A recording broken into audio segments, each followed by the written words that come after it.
મળ્યો સંતોનો સંગાથ, આજે મને મળ્યો સંતોનો સંગાથ. મળ્યો સંતોનો સંગાથ, આજે મને મળ્યો સંતોનો સંગાથ. કોને કરું દિલડાની વાત, આજે મને માયા મળ્યો સેજ પણ માન નથી, તેમજ સંતોનો અભિમાન સંગાથ.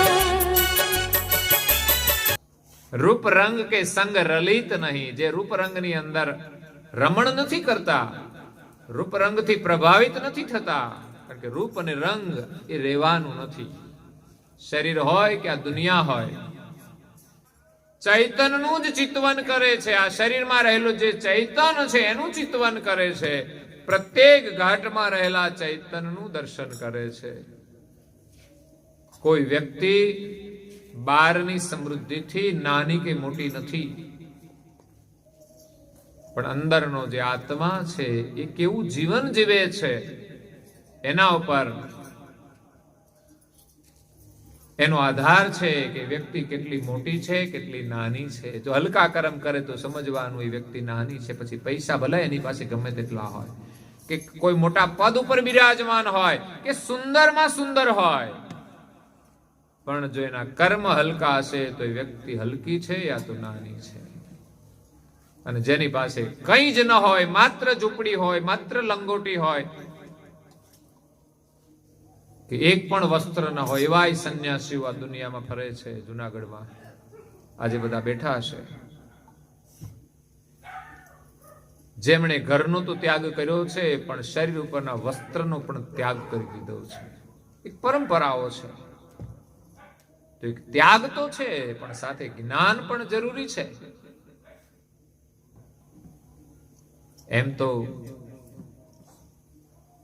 સંયમમાં રહી વસ્ત્ર પરિધાન કરીને પણ જીવી શકાય છે, ભક્તિ કરી શકાય છે. નહીં તો એનો પણ મોહ હોય છે.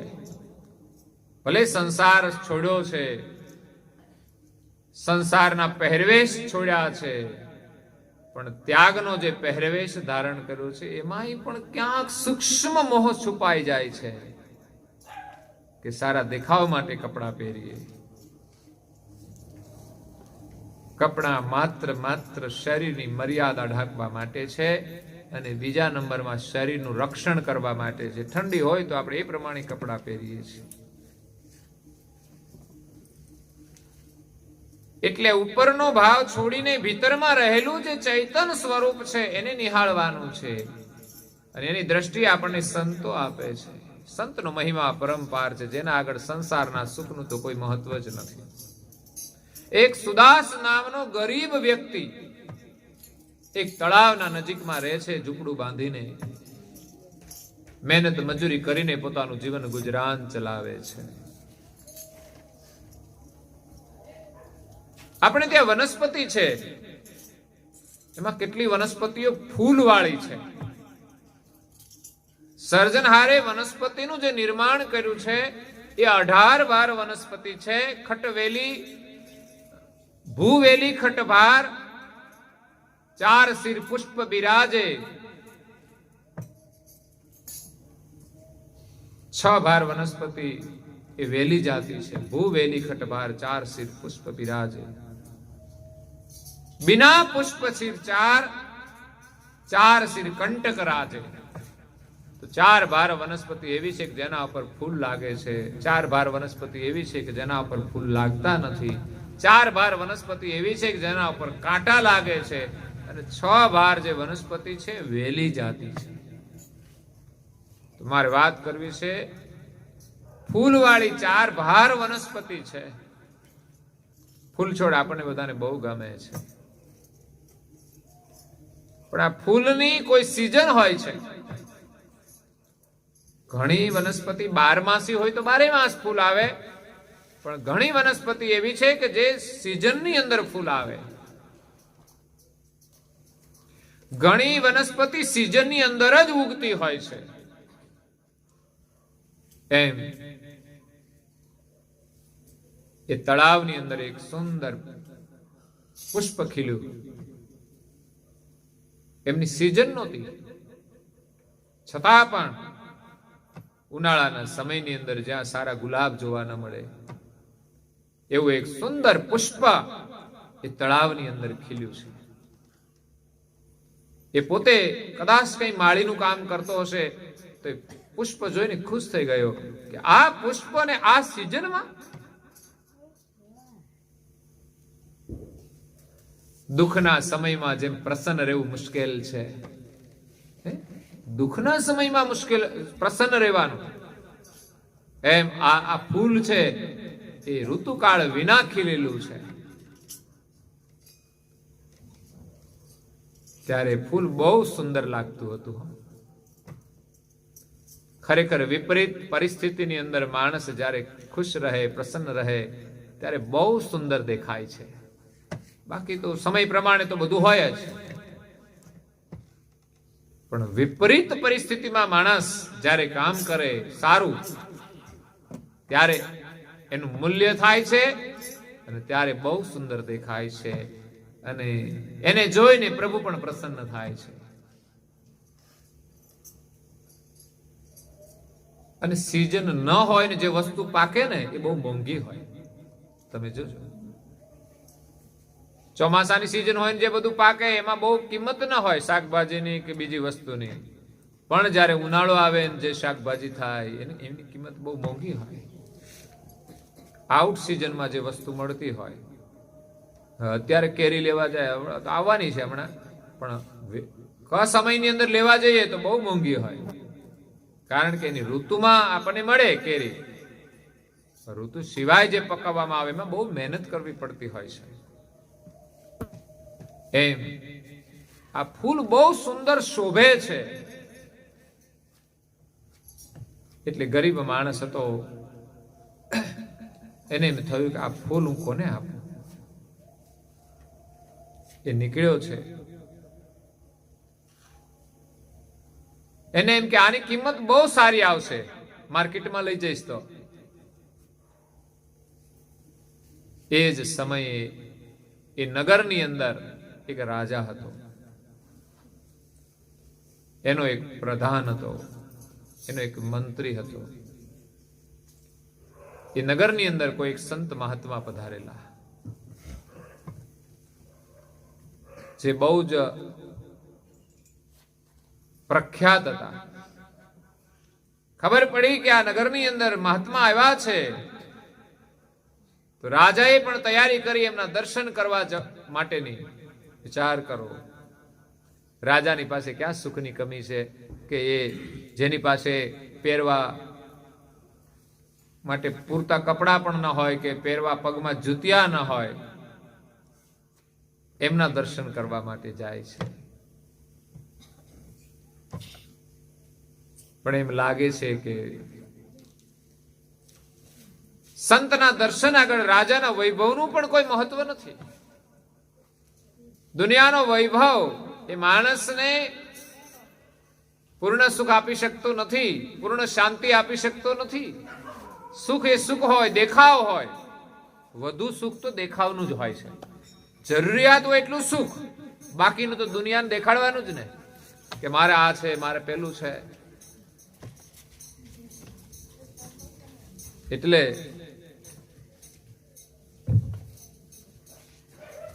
પેલા તો એક રાજાનો મંત્રી આગળ નીકળે છે, પછી પાછળ રાજા નીકળે છે દર્શન કરવા માટે. આગળ એક પેલી વ્યક્તિ જતી હતી, એમને આ સુદાસ નામનો ગરીબ માણસ મળ્યો. એના હાથમાં ફૂલ જોઈને એ ખુશ થઈ ગયો કે શું આ સિઝનની અંદર આ ફૂલ તો જોવાય ના મળે, અને આજે આની પાસે આ ફૂલ છે સુંદર, જો મને આપી દે ને તો હું સંતના શરણમાં અર્પણ કરું. કારણ કે આપણે ત્યાં ફૂલોથી સ્વાગત કરવાની પરંપરા છે. ફૂલ એ પ્રેમનું પ્રતીક છે, જે શ્વાસ ફેલાવે છે, અને એ જ પુષ્પ આપણે પ્રેમથી સંતોના શરણમાં અર્પણ કરીએ છીએ. તો એ વ્યક્તિએ કહ્યું કે ભાઈ કઈ બાજુ જાય છે? બસ આ બાજુ જઉં છું. માર્કેટમાં. એમણે કહ્યું આ ફૂલ કહે છે મને આપી દે. તો કે તમે કેટલા આપશો? તો કે આટલી સુવર્ણ મુદ્રા તને આપીશ.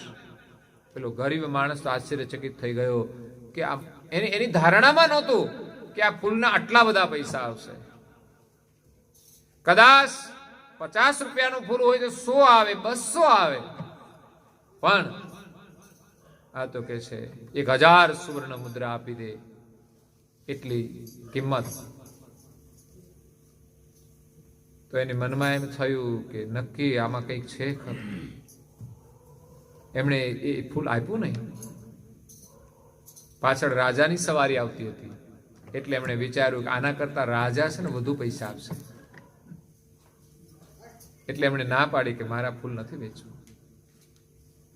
એ માણસ જતો રહ્યો. પછી આગળથી રાજા, પાછળ રાજા આવે છે. રાજાની નજર પણ એ ફૂલ ઉપર પડી છે. એને જોઈને એ પણ ખુશ થઈ ગયો. એને પણ એક ભાવ હતો, કોઈ પણ કિંમતે આ ફૂલ લઈને મારે સંતના શરણમાં અર્પણ કરવું છે. અને ખરીદી કરવાની હોય ત્યારે આ પુષ્પ એક સંતના શરણ માટે લેવાનું છે, ત્યારે કોઈ પણ કિંમત થાય તો આપવાની એની તૈયારી હતી. અને ઘણીવાર લોકો માથામાં નાખવાના હોય ફૂલ તોય લેતા હોય છે મોંઘા મોંઘા. ઉનાળાનો સમય હોય ને ગુલાબના ફૂલ માથામાં નાખવાના હોય, મોંઘા હોય તો પણ લેતા હોય છે. કેમ? તો કે માથામાં નાખવાના છે. બહુ મહત્વ નથી, માથામાં નાખવાનું મહત્વ નથી. આ તો સંતના શરણમાં અર્પણ થાય એક ઉત્તમ ભાવના છે. બાકી તો પુષ્પ છે ને, પૂજા સિવાય તો ફૂલ છોડ ઉપર એને વધુ સારું છે. ઠીક છે, જેનો ધંધો હોય એ ફૂલ છોડનો વેપાર કરે અને એનું જીવન ગુજરાન ચલાવે. સિવાય તો ફૂલ છોડ તો મને ઝાડ ઉપર જ સુંદર દેખાય છે. ફૂલને તમે તોડી નાખો એટલે પછી કલાક 2 કલાકમાં તો એ મુરઝાવાનું ચાલુ કરી દે. ફૂલ છોડ ઉપર હોય આખો દિવસ ખુશ રહે. વિચાર કરો, આખો દિવસ તમને સુગંધી આપે, કદાચ બીજા દિવસે પણ આપે. ઘણા ફૂલો તો 2-3 દિવસ રહેતા હોય છે. રાજા મળ્યો અને કહ્યું કે બોલ આ ફૂલ મને આપી દે. જો રાજા ચાહે ને તો હુકમ કરીને પણ લઈ શકે. હુકમ કરીને લીધેલું ફૂલ કદાચ સંતના શરણમાં મૂકે કે ન મૂકે કોઈ ફેર પડતો નથી. આ તો કોઈનું દિલ જીતીને આપણે લીધું હોય ને એ વસ્તુ જો આપીએ ને તો જ મહત્વ છે. કોઈનું મન કચવાય અને આપણે કામ કરીએ એમાં કોઈ લાભ નથી મળતો. રાજાએ પેલાના કરતા ડબલ કિંમત કરી કે તું જે માગે તે આપ, પણ મને આ ફૂલ આપી દે. એટલે પેલા ગરીબ માણસને મનમાં સંશય થાય છે કે આ ફૂલમાં આ છે શું કે આટલી બધી કિંમત રાજા આપવા માટે તૈયાર થઈ જાય છે. પેલા 1000 સુવર્ણ મુદ્રા કહી, રાજા તો કહે છે મારો ભંડાર આપી દો, પણ તું મને ફૂલ આપી દે. બસ આ સમય ઉત્તમ છે મારા માટે. ફૂલ લેવાનો અને ફૂલનો ઉપયોગ કરવાનો. ભાઈ આ બધા જ ભગવાનના ખીલેલા ફૂલ છે. આ બહુ કિંમતી ફૂલો છે. હા, સંસારના ભોગની અંદર કોઈ પૈસા માગે ને એમાં વાપરી ના નખાય. ભોગ વિલાસની અંદર આ પુષ્પ તો ભગવાનને અર્પણ કરવાના છે. એના માટે જે કુરબાન કરવું પડે તે કરવું જોઈએ. એવા પુષ્પો છે મનુષ્ય જીવનના. એટલે ગરીબ માણસે ડરતા ડરતા પૂછ્યું કે આ ફૂલને તમારે કરવું છે શું? આટલી બધી કિંમત એની. એટલે રાજાએ કહ્યું તને ખબર નથી કે છે આપણા ગામની અંદર એક સંત મહાત્મા પધારેલા છે, પ્રભુ પધારેલા છે, અને એમના દર્શન કરવા માટે હું જાઉં છું. તો આવું સુંદર ફૂલ, બાકી ફૂલ તો ઘણા હોય બીજા, પણ ફૂલમાં ફરક હોય છે કે આ ફૂલ બસ મારે અર્પણ કરવું છે. તું મને આપી દે, હું તને માગી કિંમત આપીશ. પણ સુદાસ નામનો ગરીબ માણસ કહે છે કે જો રાજા આ ફૂલ આટલી કિંમતે લઈને એ સંતના શરણમાં અર્પણ કરતા હોય તો એનો કેટલો લાભ હોય. જોકે ગરીબ માણસને તો જરૂર જ હતી પૈસાની. ઝૂંપડામાં રહેનારો માણસ એને કોઈ 1000 સુવર્ણ મુદ્રા આપી દે, ત્યાં એ ફૂલ આપી દે એને. અને રાજા એમ કે હું એના કરતા પણ તને મોં માગી કિંમત આપું તો પણ આપી દે. એકવાર નહોતું બન્યું, એક દ્વીપની અંદર દિવ્ય પરમ ગુરુ બ્રાહ્મણને ત્યાં ગયા, બાલ સ્વરૂપે પ્રગટ થયા. બ્રાહ્મણે એને મોટા કર્યા. પછી એ જ નગરની અંદર એક રાજા હતો, અને એ જ નગરમાં એક અયંતા માતા કોપાયમાન થયેલી હતી. બધા જીવોને ખાતી હતી, મનુષ્યને ખાતી હતી. એક દિવસ તો રાજાના રાજકુમારને પકડ્યો. તો પછી રાજા કહે છે કે મારા રાજકુમારને છોડી દો, કહે છે. બીજા બધાને ખાઈ જાય તો વાંધો નહીં, રાજકુમાર ના ખાવો જોઈએ. લ્યો, આવા સ્વાર્થી લોકો છે. ઘણા લોકો ઘેટા બકરા મારે તો તમારા છોકરાને મારીને ખાવ ને, ખબર પડે. મૂંગા જીવને શા માટે મારીને ખાવ છો? તમારે જો માંસ ખાવું જ હોય તો તમારા ઘરમાં છોકરા છે, જેટલા ખાવા હોય એટલાને પેદા કરીને તમે ખાઈ જાઓ. એ નથી કરતા લોકો. બીજાની હિંસા કરીને એનો ઉપભોગ કરવો છે. એટલે અયંતા માતાએ રાજકુમારને પકડ્યો. એટલે રાજાએ ઉપાય કર્યો કે ભાઈ તારે શું જોઈએ? બસ મારે 32 લક્ષણો કોઈ બાળક જોઈએ, એને મને આપી દો, એટલે પછી કોઈને ના ખાવ. રાજાએ તપાસ કરી. બહુ મહેનતના અંતે ખબર પડી કે બ્રાહ્મણને ત્યાં શિવનું વરદાન મળેલું છે. આજે શિવરાત્રી છે. એ શિવનો ભક્ત હતો, ખૂબ પ્રેમથી સેવા કરતો હતો. એને ઘરે પારણું બંધાયેલું નહોતું, અને એની ભક્તિના ફળ સ્વરૂપે એમને બાળકની પ્રાપ્તિ થઈ. પછી જન્મ આપે કે બાળક મળે, એના માટે સૌભાગ્યની વાત છે. અત્યારે હું ઘણાને કહું છું, ઘણા લોકો બાધા રાખે સંતાન ન હોય તો. અરે સંતાન જન્મે નહીં તો કોઈના સંતાનને પણ તમે રાખીને મોટા કરી શકો છો, પોતાના માની શકો છો. મધર ટેરેસા તો એવી માં તો હતી, એને ક્યાં કોઈ છોકરા હતા, પણ જેની સેવા કરીને એ જ એમના સંતાનો હતા. એટલે શિવજીની ભક્તિ કરવાથી એને પરમ ગુરુ મળ્યા હતા. સ્વપ્નમાં એમને દર્શન આપ્યા હતા. પછી તો બાળક થોડા બાલ સ્વરૂપે મોટા થયા, ત્યારે રાજાને ખબર પડી કે આમના ઘરે એક સુંદર બાળક છે. કારણ કે આ તો દિવ્ય સ્વરૂપ હતું, એમણે જન્મ લીધો નથી એવું દિવ્ય સ્વરૂપ. અને લેવા માટે મોકલે છે, પણ પહેલા તો બ્રાહ્મણ માનતો નથી. પછી રાજાને ખબર પડી કે આ તો શિવજીનો આપેલો છે, એમનો જન્મ આપેલો નથી. ત્યારે માણસો મોકલીને જબરજસ્તીથી એ બ્રાહ્મણને રાજ દરબારમાં લાવે છે, અને એમને કહ્યું કે ભાઈ તું આપી દે, નહીં તો રાજા જબરજસ્તીથી લઈ જશે. એના કરતા પ્રેમથી આપી દે, રાજા જે આપે તે લઈ લે. અગર તો તું માગે તે રાજા આપશે તને. પછી તો બ્રાહ્મણ ને બ્રાહ્મણી વિચાર કરે છે કે ના, ખરેખર રાજા જો આપણા પર કોપાયમાન થાય તો પછી શું કરવું. એટલે પ્રેમ હતો છતાં પણ પરમ ગુરુને 3 લાખ રૂપિયામાં એ આપી દે છે. રાજા પાસેથી 3 લાખ માગી લે છે. કદાચ એને જે કરવું તે કરી નાખે, પણ પરમ ગુરુને જે કામ કરવાનું હતું એટલા માટે તો એ રાજા સુધી પહોંચ્યા. એટલે અહીંયા અયંતા માતા એ રાજકુમારને પકડે છે, અને પરમ ગુરુ પછી એમને મળે છે ત્યારે એનો ઉદ્ધાર કરે છે. એટલે જેમને બાળક ન હોય એ કોઈ પણ બાળક પાળી શકે છે. તો અહીંયા આપણને આ જીવન મળ્યું છે ઉત્તમ, એને પ્રભુના શરણમાં અર્પણ કરવાનું છે. પેલો ગરીબ માણસ જેને પૈસાની જરૂર હતી, છતાં પણ વિચાર કરે છે કે આ પુષ્પ મારે હવે આપવું નથી. ભલે હું ગરીબ રહું, પણ હું સ્વયં આ પુષ્પ સંતના શરણમાં અર્પણ કરીને એમના આશીર્વાદ મેળવીશ ને મારું જીવન ધન્ય બનાવીશ.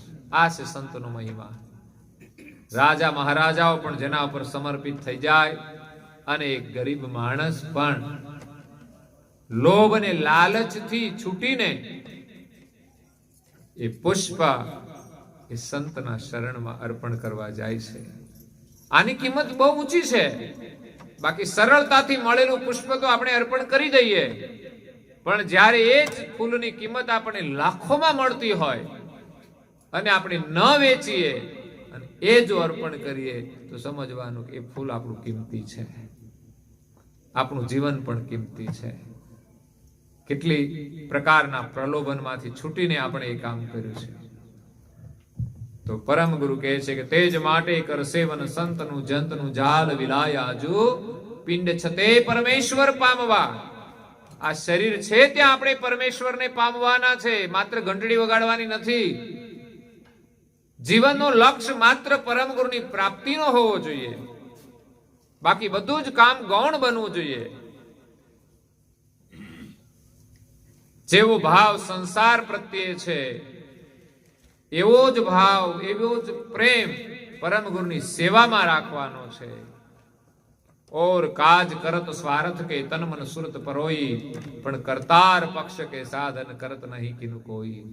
જેટલો પ્રેમ સ્વાર્થમાં છે, એક માત્ર પૈસા માટે આપણે આખું વર્ષ કેટલી મહેનત કરી, એટલા પૈસા માટે જ આપણે એટલી સેવા નિષ્કામ ભાવથી જો કરીએ ને તો એનાથી 10 ગણા પૈસા આપણે મળી જાય. પણ ભરોસો હોવો જોઈએ. પરમેશ્વર માગ્યા વગર આપે છે, અને આપે ત્યારે એ ભંડાર ભરી દેતા હોય છે, એના ભંડાર ખાલી થતા નથી. જલારામ એક ગ્રહસ્થ હતા, પણ એક સાધુના વેશમાં એમની પાસે માગણી કરે છે કે મને તમારી પત્ની આપી દો. વિચાર કરો, આપવાની વસ્તુ નથી, પણ કસોટી એવી હોય છે. ત્યારે જલારામ બાપાએ એમના ધર્મપત્ની વીરબાઈ માતાને એ સાધુને આપી અને એ નીકળી જાય છે. ભગવાનમાં ભરોસો કેવો! અને ભગવાનના આશીર્વાદથી આજે ત્યાં અન્નક્ષેત્ર ચાલે છે. કોઈ દાન લેવામાં નથી આવતું, છતાં પણ નિરંતર અન્નક્ષેત્ર ચાલે છે. આ સાચી સેવા છે. સંતનું કાર્ય તો જુઓ, નિષ્કામ ભાવથી જે કરવામાં આવે એ કાર્ય અખંડ બની જાય છે. એમણે એ અન્નક્ષેત્ર શરૂ કરી દીધું, પણ આજે એની તપશ્ચર્યાની ઉર્જાનો પ્રભાવ કેવો કે આજે કોઈની પાસે દાન માંગવામાં નથી આવતું, છતાં પણ એ અન્નક્ષેત્ર ચાલ્યા જ કરે છે. હા, એમાં સુખી સંપન્ન લોકો અનાજ લે છે, ભોજન લે છે, અને કોઈ ગરીબ ભૂખ્યા દુખ્યા પણ ખાવા જતા હશે, પણ કોઈને પૂછવામાં નથી આવતું તમે ક્યાંથી આવો છો, તમે તો રોજના રોજ ઉભા જ છો, અહીં રોજ ખાવાનું છે કઈ? હે, એવું કોઈ કહેતું નથી. ત્યાં રોજ કદાચ ભિખારી ખાતા હશે તોય હું તો એમ કહું છું ત્યાં જઈને ભિખારી ખાતા હશે ને એનામાં ભિખારીપણું પણ છૂટી જાય. એને એમ થાય કે રોજ ના ખવાય, આપણે મહેનત કરવી જોઈએ. એટલે આવી ઉદારતા સંતની અંદર હોય છે કે એના કાર્યો અવિરત ચાલ્યા કરે છે. પિંડ છતે પરમેશ્વર પામવા, વામવા વિઘન તે કામકાજુ. જીવનના કાર્યોની અંદર અનેક વિઘ્નો આવે છે. વિઘ્નોમાંથી છૂટવા માટે પણ સંતની સેવા કરવી જોઈએ. અગર તો પરમેશ્વરને આપણે પામવા છે તો શું એટલો બધો રસ્તો સરળ છે? એક્સપ્રેસ હાઈવે છે? ના, સરળ નથી, ઘણું કઠિન છે. વચ્ચે બહુ મોટા મોટા વિઘ્નો આવશે. પહેલો તો પરિવારમાં વિઘ્નો આવે. તમે કશું કમાતા નથી, ઘરમાં જો બેન ભક્તિ કરે કે તું કશું કામ હરખું કરતી, મારા માટે સારું ખાવાનું બનાવતી, ફરિયાદ થાય કે ના થાય? મીરાબાઈને શું તકલીફ હતી? ઘરમાં જ તકલીફ હતી. પણ સંત રોહિદાસનું એને શરણ મળ્યું છે. મીરાબાઈની અંદર ભક્તિની ભાવના તો હતી, પણ જ્યારે સંત રોહિદાસ મળ્યા ત્યારે એમને આત્મલક્ષ મળ્યો અને પછી એનો વિશ્વાસ દ્રઢ થઈ ગયો. પહેલા શરૂઆતમાં મીરાબાઈ રોહિદાસના દર્શન કરવા માટે એ ચમારવાસમાં જતા હતા. એમના જ રાજની અંદર ચમારવાસમાં એ દર્શન કરવા માટે જતા. પણ કેવી રીતે? ગુપ્ત રીતે સંતાઈને જતા હતા. માથે બીજું કપડું ઓઢી લેતા હતા. કોઈને ખબર ન પડે કે આ મીરા જાય છે. પણ પછી તો સંતમાં એવી પ્રીતિ થઈ ગઈ અને ભક્તિ એની એવી દ્રઢ થઈ ગઈ કે આપણે સાચું કાર્ય કરવું છે તો પછી બીક કોની? વિચાર કરો, અંદરથી એનો ડર હતો એ નીકળી ગયો. અને પછી તો જાહેરમાં પોતે પોતાનો એક તારો લઈને ભગવાનના ભજનમાં મસ્ત બનીને એ રોહિદાસ ચમારના દર્શન માટે જાય છે. એના અમે કેવા વિઘ્નો આવ્યા છે. એટલે ભક્તિની અંદર વિઘ્નો આવશે એને દૂર કરવા માટે આપણે સંતની સેવા કરવાની છે. બસ વિશ્વાસ જોઈએ અને સેવા નહીં છોડીએ, સ્મરણ નહીં છોડીએ અને પરમ ગુરુનું ધ્યાન નહીં છોડીએ તો ચોક્કસ બધા જ વિઘ્નો દૂર થઈ જશે.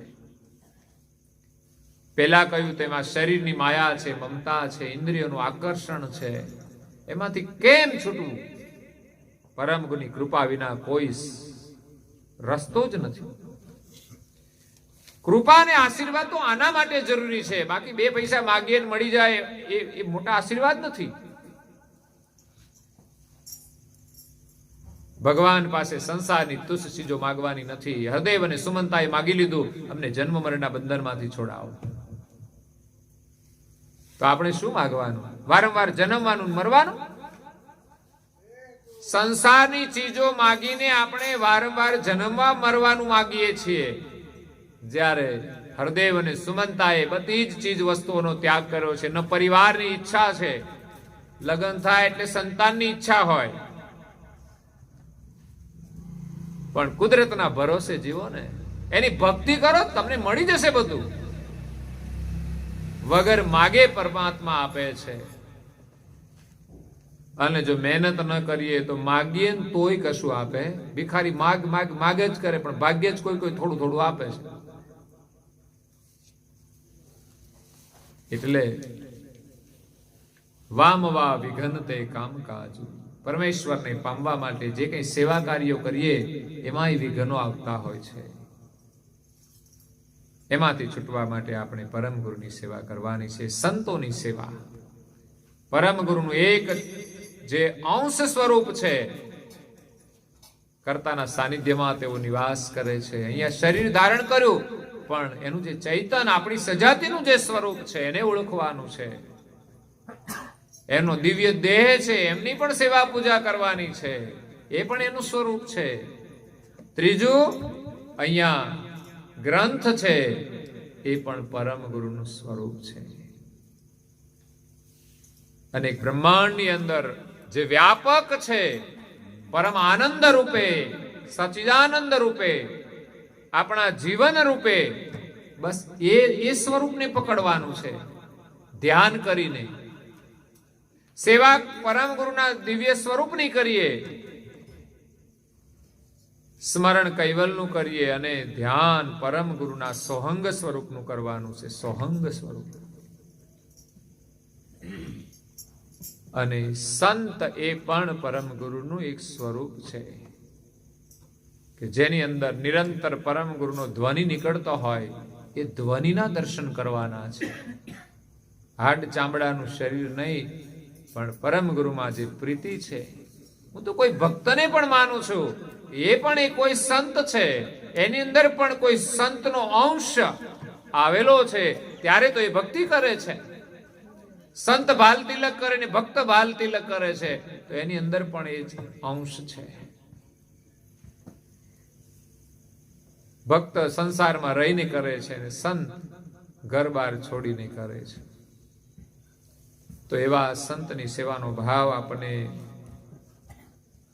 પરમ ગુરુની ભક્તિમાં મળે એવી હંમેશા માગણી કરીએ. માગું પ્રેમ ભક્તિ ચરણ સેવા યશ ગાવા અનુભવ ગતિ. તો સંત સેવાનો મહિમા તો અપરંપાર છે. અનેક ભજનો પણ સંત મહિમાના છે, અનેક પ્રસંગો પણ સંત મહિમાના છે. જે આપણે શ્રવણ કરીએ તો ખરેખર આપણા હૃદયની અંદર સંત પ્રત્યે આદર થશે. એની આપણે સેવા કરીશું, એમના વચનોને માનીશું.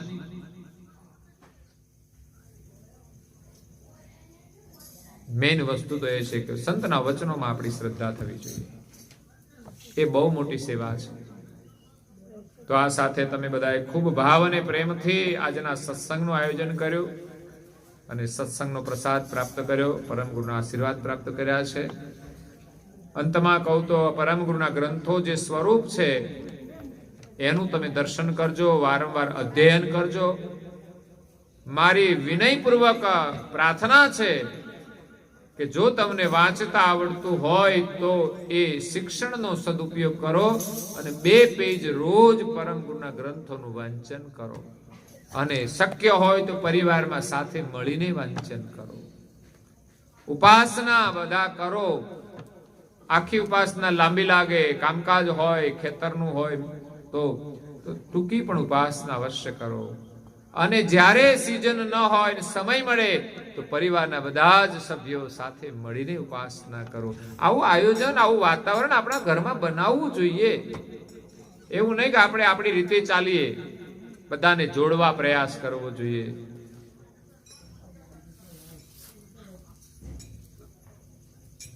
અને આપણી જેટલી ધાર્મિક પ્રવૃત્તિ છે એનો વધુમાં વધુ લાભ લઈએ. બધા જ લોકો ભાલ તિલક કરે. આશીર્વાદ તો બહુ સસ્તામાં મળે છે.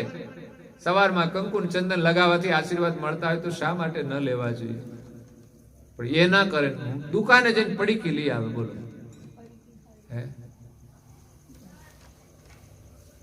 આશીર્વાદ પરમ ગુરુ આપે છે કે એના સામે બેસીને તમે કંકુ ચંદન થી તિલક કરો. એ નથી કરી શકતા. અને આપણે દુકાને જઈને પાપ ખરીદીએ છીએ. પાપ એટલે જાગો અને આ બધી વસ્તુઓ છોડીને પરમ ગુરુના શરણમાં નિવાસ કરો, એમની સેવા કરો, એનું સ્મરણ કરો, એનું ધ્યાન કરો અને તમારા જીવનને સફળ કરો.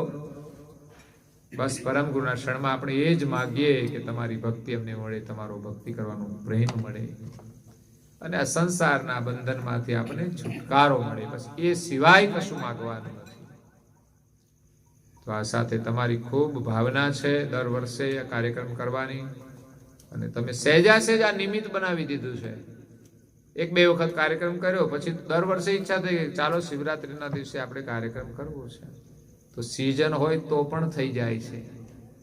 સારું કામ આપણે કરવું જ છે ને દ્રઢ સંકલ્પ સાથે કરીએ તો સિઝન હોય ત્યારે આપણે સ્વાભાવિક કાર્યક્રમ ન રાખીએ. એમ થાય કે હવે સિઝનમાં કાર્યક્રમ કરીએ, આપણે કામ હોય. પણ તમે જે નિમિત્ત બનાવીને કામ કરો છો એ બહુ ઉત્તમ કહેવાય છે. કે ગમે તે પોઝિશન હોય તો પણ તમે એનો લાભ લો છો.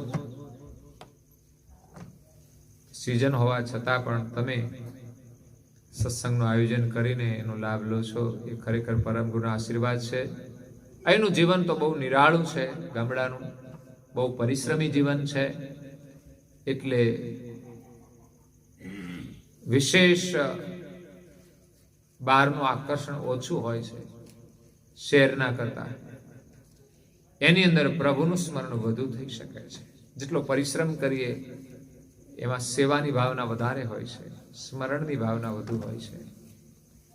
એટલે મહાપુરુષો કહે છે આળસ કરીને બેસી ન રહેતા પરિશ્રમી બનશો તો ખરેખર આપણું મન પ્રભુમાં જલ્દી લાગશે.